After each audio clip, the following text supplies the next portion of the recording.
الرحيم. نحن طلبة كلية الإمام الكاظم عليه السلام بغداد،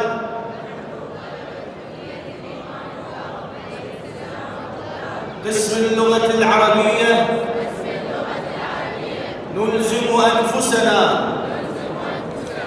في محضر الله جل جلاله ورسوله الأكرم محمد صلى الله عليه وآله وريحانته الإمام الحسين عليه السلام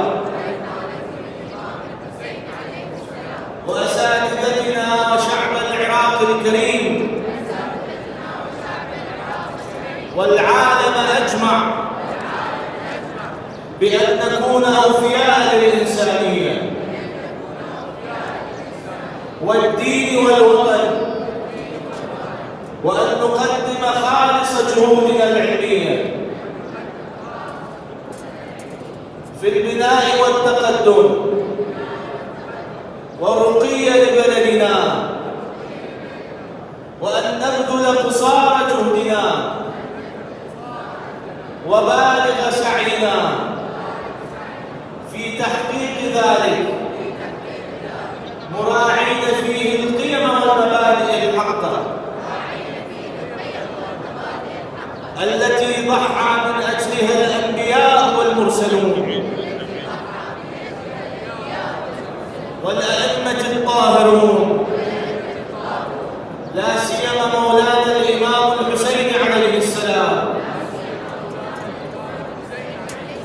اللهم فاشهد، اللهم فاشهد، اللهم فاشهد.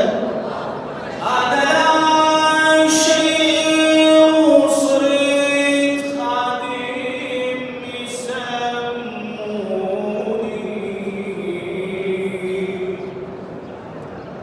أنا